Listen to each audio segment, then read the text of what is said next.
नमस्कार. ठरलं तर मग या मालिकेच्या आजच्या भागामध्ये मी तुम्हा सर्वांचे अगदी मनपूर्वक स्वागत करते.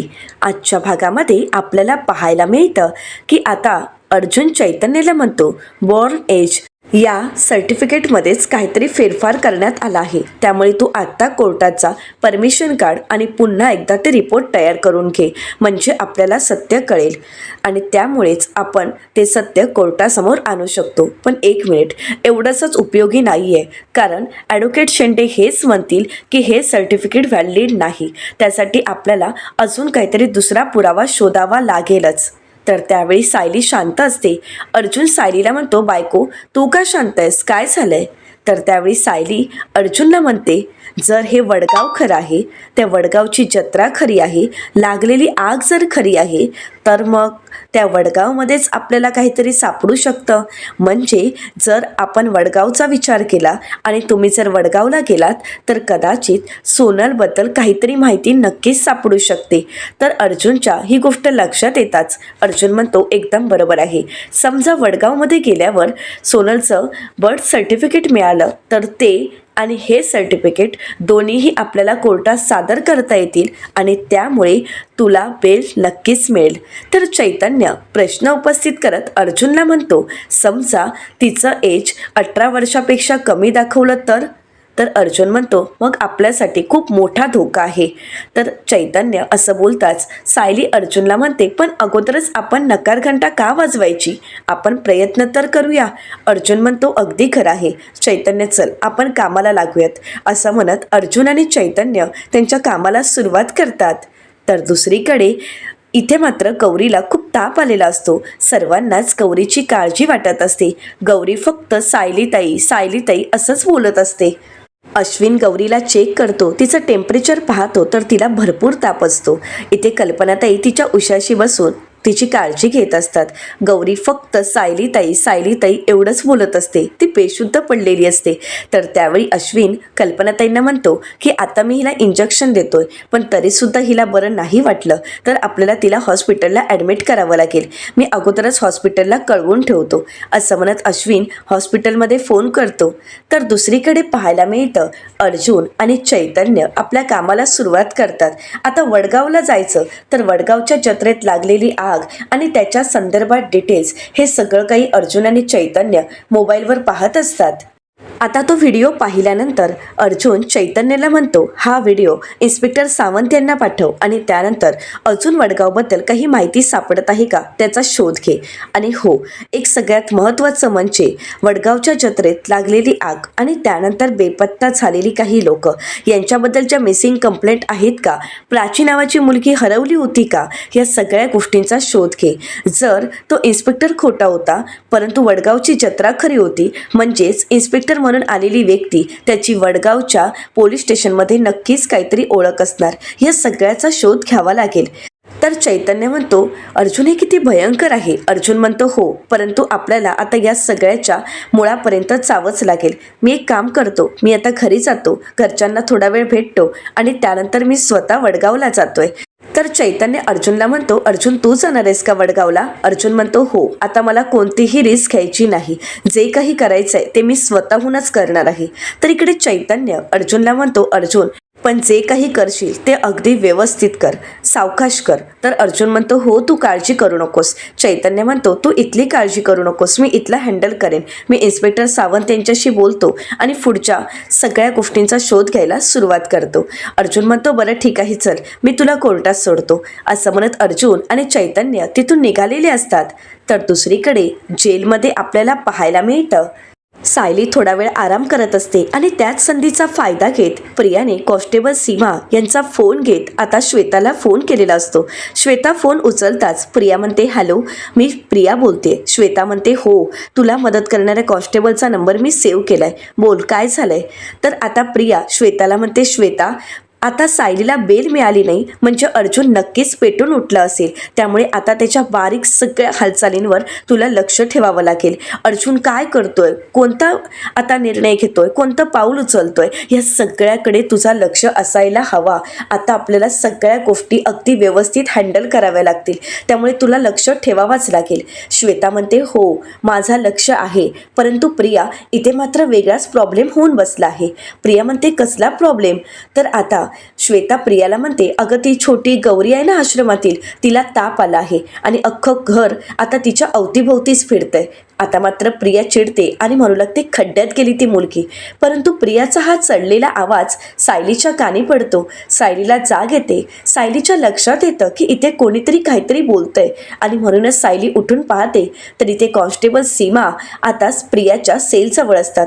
प्रिया इथे श्वेताशी फोनवर बोलत असते, परंतु तिने फोनवर पदर घेतल्यामुळे सायलीच्या काही लक्षात येत नाही. तरीसुद्धा सायली विचार करते आणि म्हणू लागते या सीमाताई प्रियाच्या सेलच्या ठिकाणी काय करतायत आणि ही प्रिया अशी पुढे कोपऱ्यात जाऊन काय करते. सायली विचार करू लागते. प्रियाच्या अशा हालचालींमुळे सायलीला संशय येत असतो. तर दुसरीकडे सुभेदारांच्या घरी आपल्याला पाहायला मिळतं अश्विन पुन्हा एकदा गौरीला चेक करतो. कल्पनाताई गौरीच्या डोक्यावर मिठाच्या पाण्याच्या घड्याही घालत असतात.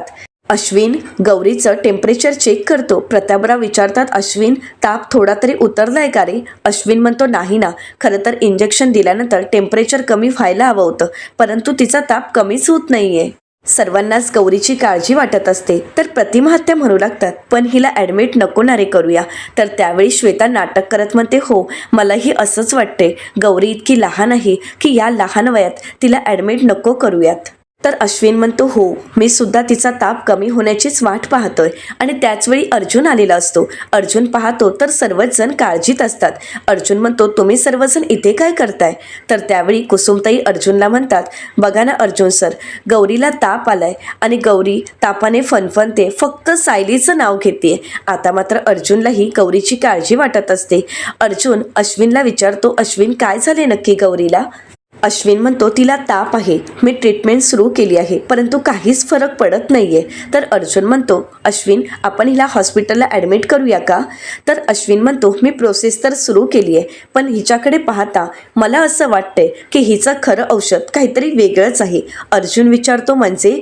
तर अश्विन म्हणतो बघ ना, अरे ती सायली वहिनीची केवढी आठवण काढते, तिच्या ओठावर फक्त सायलीताई हेच नाव आहे. आणि म्हणूनच मला तरी असं वाटते की सायली वहिनी आल्याशिवाय तिला बरं नाही वाटणार. कल्पनाताई म्हणतात सायली घरी नाही म्हणून ह्या निरागस लहान मुलीला ताप आला आहे आणि सायलीवरच आरोप आहे की ती लहान मुलांची तस्करी करते. कल्पनाताईंना खूप वाईट वाटतं. कल्पनाताई म्हणतात जगात न्याय नाही हेच खरं आहे. तर प्रतिमा आत्या म्हणतात सायलीला ज्या इन्स्पेक्टरने अटक केली ना त्याने हे दृश्य बघायला हवं होतं, म्हणजे त्याला कळालं असतं की आमची सायली म्हणजे काय आहे आणि ती लहान मुलांना किती जीव लावते, किती मायेने वाढवते.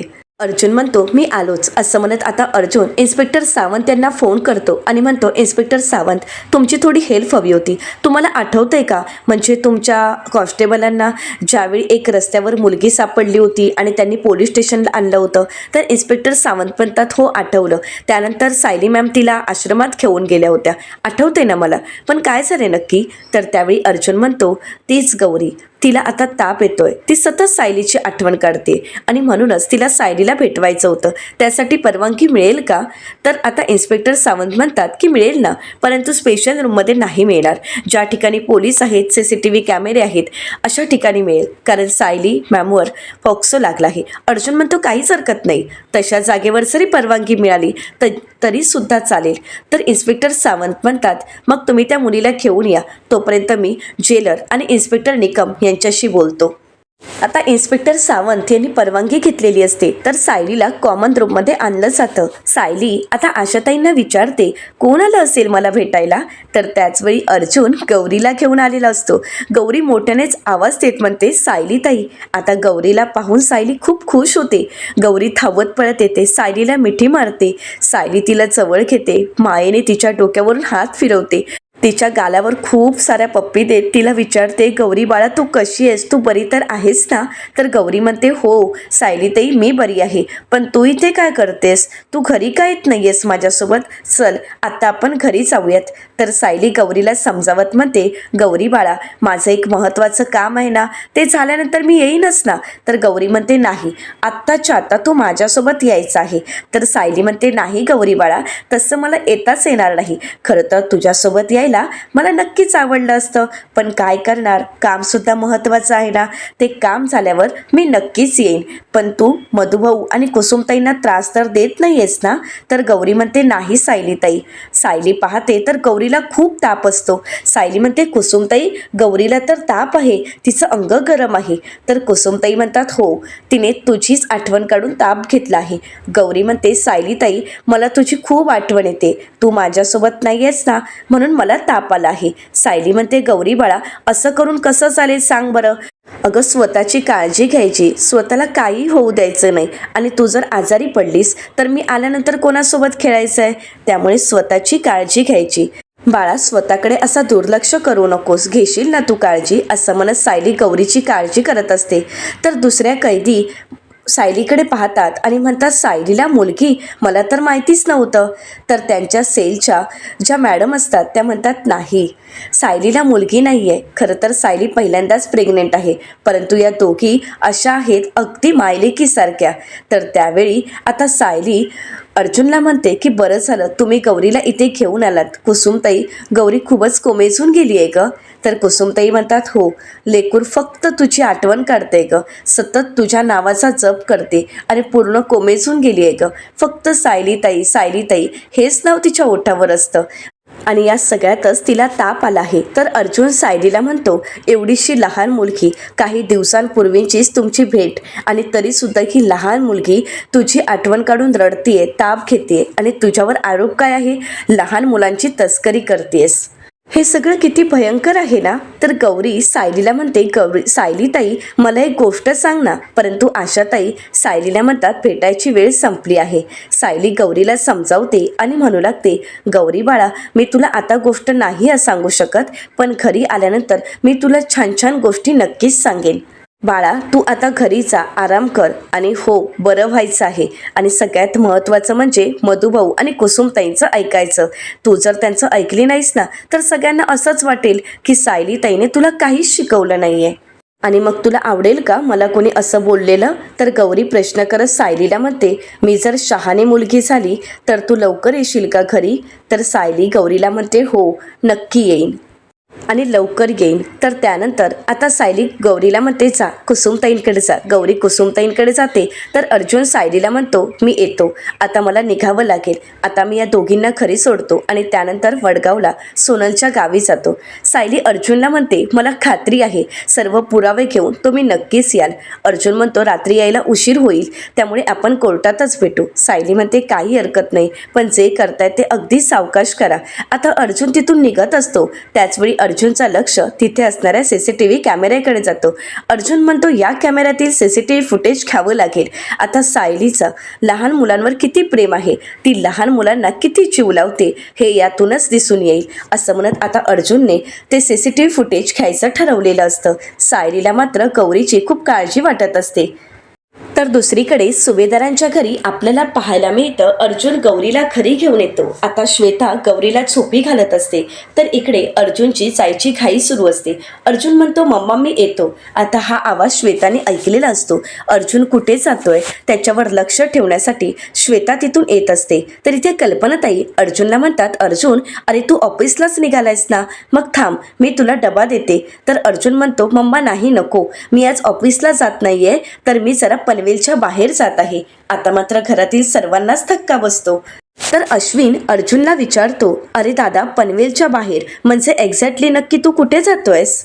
तर अर्जुन म्हणतो, आता सांगायची वेळ नाहीये, मी नंतर सांगेनच. तर प्रतिमा आता अर्जुनला म्हणतात, बरं एक गोष्ट फक्त सांग की हे सगळं काही सायलीच्या केसच्या संदर्भातच आहे का. तर अर्जुन म्हणतो, हो. आता मात्र सगळ्यांच्या लक्षात येतं की केसच्या निमित्ताने अर्जुनला बाहेर जावं लागत आहे.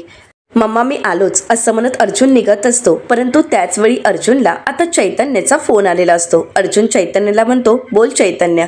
तर चैतन्य अर्जुनला म्हणतो, अर्जुन अरे सोनलच्या बोर्ड एजच्या सर्टिफिकेटसाठी आपण अप्लाय केला होता आणि त्यासाठी कोर्टाने पुन्हा एकदा परवानगी दिली आहे. अर्जुन म्हणतो, फॅन्टॅस्टिक. आता आपल्याला रिपोर्ट जसे हवेत तसे मिळतील. मला खात्री आहे की आता खरे रिपोर्ट आपल्या हातात असतील. तर चैतन्य म्हणतो, हो नक्कीच. परंतु अर्जुन तू कधी येतोयस? अर्जुन म्हणतो, हो मी आता निघतच आहे आणि आधी तिथे येतो. असं म्हणत आता अर्जुन निघत असतो. आता अर्जुन तर निघून जातो, परंतु श्वेताला हॉलमध्ये पोहोचायला इतका उशीर झालेला असतो की अर्जुन कुठे जातोय हे श्वेताला कळालेलं सुद्धा नसतं. श्वेता आता विचारते की मी अर्जुन सरांना जेवायला वाढू का? नाही म्हणजे त्यांनी सकाळपासून काहीच खाल्लं नाही आहे ना? तर आता अश्विन श्वेताला म्हणतो, अगं तू आत्ताच बाहेर गेलाय. आता श्वेता विचारते, हो का? ऑफिसला गेले आहेत का? परंतु अश्विन काही बोलणार तर त्याचवेळी गोलूच्या रडण्याचा आवाज येतो. कल्पनाताई म्हणतात, गोलू उठलाय वाटतं, जा श्वेता बघ. आता मात्र श्वेताचा नाईलाज होतो आणि तिला गोलूला पाहायला जावं लागतं. तर दुसरीकडे जेलमध्ये आपल्याला पाहायला मिळतं सगळ्याच कैदी कॉमन सेलमध्ये जेवणासाठी आलेले असतात. तिथे सायली सुद्धा असते. तर एका रेणुका नावाच्या कैदीला मुलगा असतो आणि ती तिला खूप मारत असते आणि म्हणते, ए गप्प खा, मगाशी म्हणत होतास की भूक लागले आणि आता का गिळत नाहीयेस? तुझ्यासाठी चांगलं चुंगलं कुठून घेऊन येऊ? असं म्हणत ती तिला खूप फटके देत असते, त्याचा छळ करत असते. तो बिचारा पोरगा खूप रडत असतो आणि ते सायलीला पाहवत नाही. सायली म्हणते, थांब ताई, अगं काय करतेस हे? मुलाला शिस्त लावणं आणि त्याला मारणं या दोन वेगळ्या गोष्टी आहेत. ताई, अगं कोर्टाने लहान मुलांना तुमच्याकडे राहण्याची परवानगी का दिली आहे? त्याला आईचं प्रेम मिळावं यासाठीच ना? मग तुम्ही त्याच्याशी असं का वागताय? त्याला का मारताय? का त्याला त्रास देताय? तर त्यावेळी रेणुका कैदी सायलीला म्हणतात, तू कोण ग मला सांगणारी? मी माझ्या मुलाचा जीव घेईन नाहीतर काळजी करेन, तू कोण सांगणारी? तर सायली म्हणते, कोणीतरी त्या बाळाची काळजी घ्यायलाच हवी ना, म्हणूनच तर मी सांगतेय. आता रेणुकाताई आपल्या मुलाला हिसकावून घेत असतात आणि म्हणतात, अगोदर याचा जीव घेते आणि मग तुझा जीव घेते. आता असं म्हणत त्या खूप चिडलेल्या असतात. तर दुसरीकडे पाहायला मिळतं श्वेता फोन करते आणि म्हणते, मला नाही माहीत की अर्जुन नक्की कुठे गेला आहे, पण ऑफिसच्या कामासाठी तर नक्कीच गेला नाहीये, कारण तो खूप घाईघाईत गेला आहे. तर महिपत शिकरे श्वेताला म्हणतात, म्हणजे तो नक्कीच त्या सायलीच्या केस संदर्भातच शोध घेण्यासाठी गेला असणार 113%. तर श्वेता म्हणते, मला पण असंच काहीतरी वाटतंय, त्यामुळे तुम्ही त्याच्यावर लक्ष ठेवा.